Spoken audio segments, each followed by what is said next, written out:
Olá, pessoal, tudo bem com vocês? Hoje eu vim para falar com aquelas pessoas que estão querendo começar na pintura em tecido. Eu tenho recebido algumas perguntas referentes ao que comprar, qual material precisa ter para começar a pintar tecido. Então, hoje eu vou mostrar assim os materiais mais básicos que você precisa ter para iniciar na pintura em tecido. A quantidade de material que você pode estar adquirindo e a qualidade dele depende muito, na verdade, do seu bolso no momento. Olha só, eu pintei por muito tempo em um isopor. Isso aí é um isopor que eu coloquei um jornal na parte de baixo, cobri com um plástico assim mais grosso. E agora eu pego o meu tecido e prendo esse isopor com alfinetes. Por muito tempo eu pintei e até pinto hoje, principalmente sacaria. Essa sacaria que tem, o que é mais grosseirinha, eu gosto de colocar no isopor para pintar. Veja só, eu vou prendendo com os alfinetes, olha, vou esticando bem o tecido. Quanto mais alfinetes você usar para prender o seu tecido, melhor vai ficar. E quanto mais você puxar também esse tecido na hora de prender, vai ficar mais preso e vai ficar melhor para você pintar.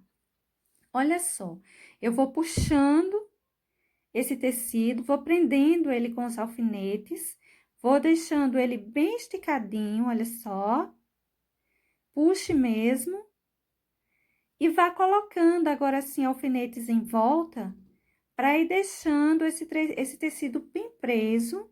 E se houver necessidade, você pode colocar até uns alfinetes pelo meio, na hora da pintura, se você achar que tá um pouquinho solto. No geral, eu coloco mais só assim no em volta. Por muito tempo, eu prendi o meu tecido dessa forma para fazer minhas pinturas, e muita gente faz assim. É importante que você passe o risco no tecido antes de prendê-lo ao isopor. E na hora que você for prender, você sai puxando bem esse tecido e colocando bastante alfinetes no em volta, porque aí seu tecido vai ficar bem seguro, não vai atrapalhar na hora de você pintar saindo do lugar.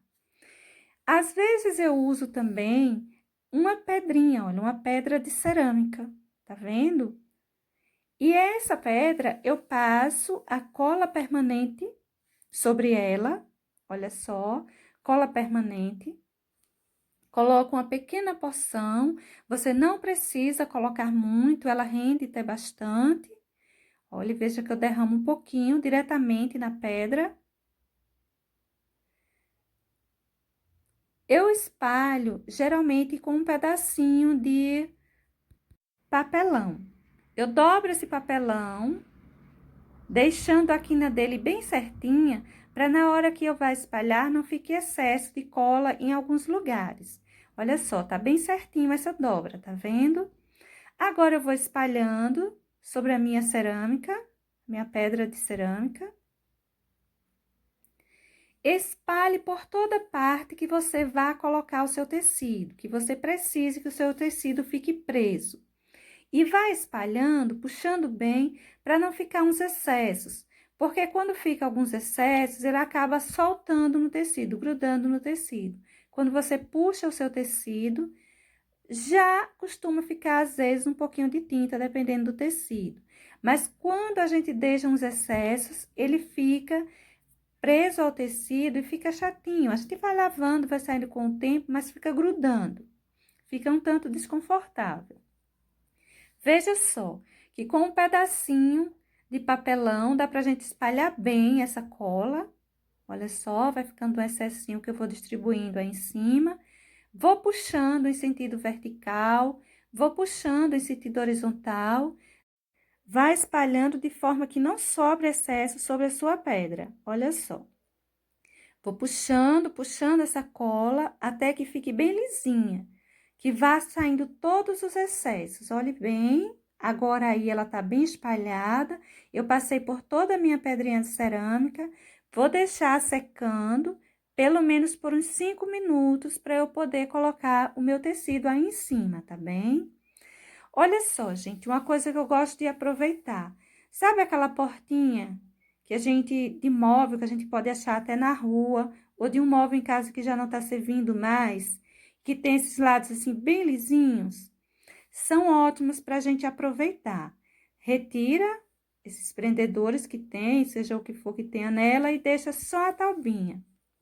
Isso aí é o fundo de uma gaveta que eu retirei, que também me serve bem.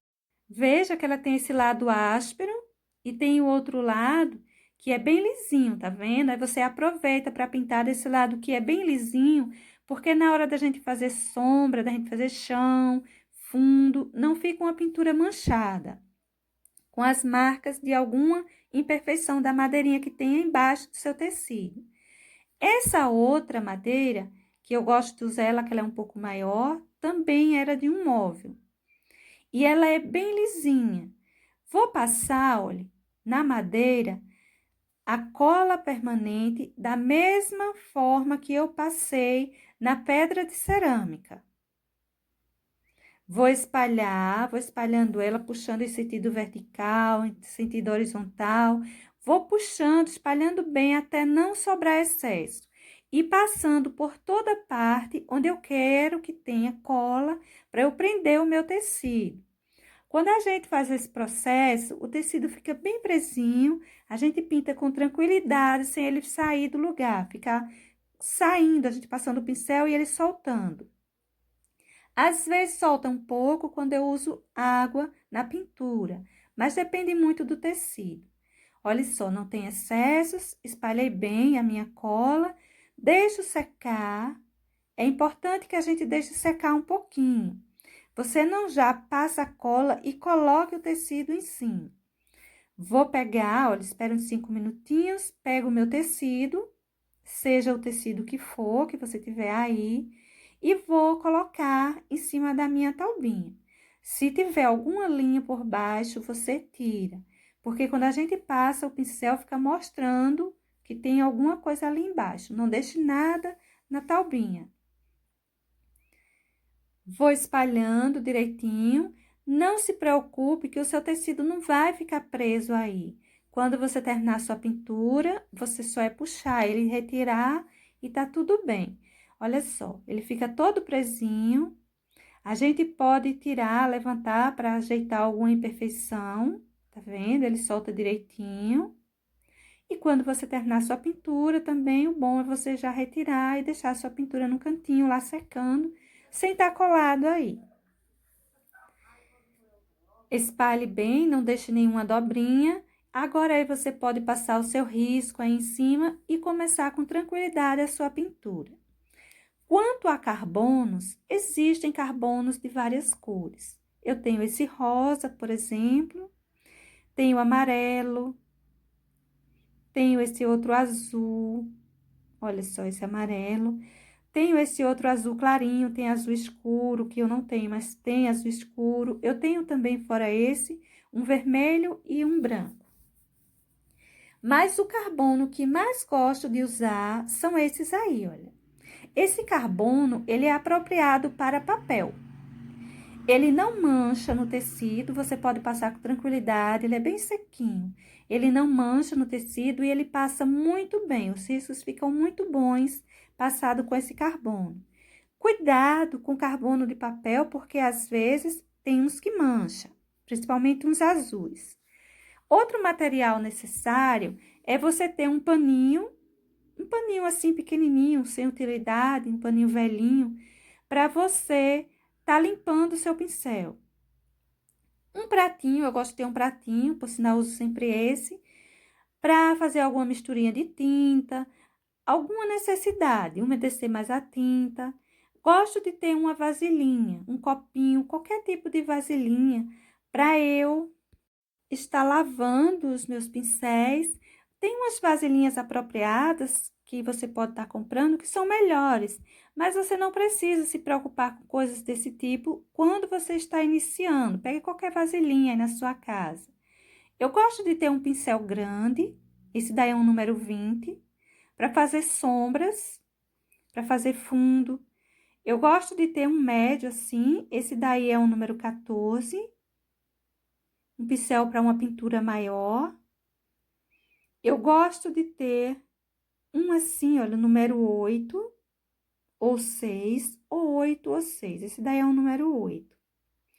E esse outro é o número 4. O número 4 é um dos que mais uso. E também é bom você ter um pincelzinho pequenininho, redondo, para você fazer algum contorno, alguma coisinha que necessite ter um risco bem fininho. Esse daí é um número 000, mas você pode estar comprando um 0 ou um 00. Ou você pode estar fazendo o seu pincelzinho 0, que particularmente eu prefiro. Tem até um vídeo no canal mostrando como fazer, que eu acho ele melhor. Eu gosto mais do que esses daí. Lápis é uma coisa que você também precisa ter. Esse daí é um número 2B da Faber-Castell. Ele risca bem o tecido. Tem outros números, outros tipos de lápis também para que risca bem tecido, que eles são apropriados para desenhos. Eu gosto desse lápis aí. Ele é um lápis de madeira comum, escolar, mas ele também risca bem o tecido. É bom você ter, olha, uma tesourinha pequenininha. Uma tesoura grande, na hora de você cortar os pelos do seu pincel, quando você precisar, você pode até estar cortando demais. Uma menor é melhor para a gente ter um controle maior da quantidade que vai cortar. E uma lixa de unhas também ajuda bastante. Pode ser qualquer lixa, mas eu tenho uma lixa de unha. Geralmente eu tenho uma lixa de unha por perto. As tintas que não podem faltar seria um azul, esse daí o azul turquesa, poderia ser um cobalto, um azul que não seja nem muito escuro, nem muito claro. Um vermelho, esse daí é o vermelho Scarlet, poderia ser um vermelho tomate, que também não é o mais escuro nem o mais claro. O amarelo, eu peguei o amarelo limão, eu gosto muito dessa cor. Poderia ser um amarelo ouro, mas de preferência o amarelo limão. O preto, que é uma cor necessária, e o branco. Acho que o preto e o branco eu sempre tenho por perto. Apagou aí a cor, porque esse potinho eu fico só enchendo ele quando ele vai esvaziando, porque no geral eu compro assim um pote grande, já que eu uso muito branco.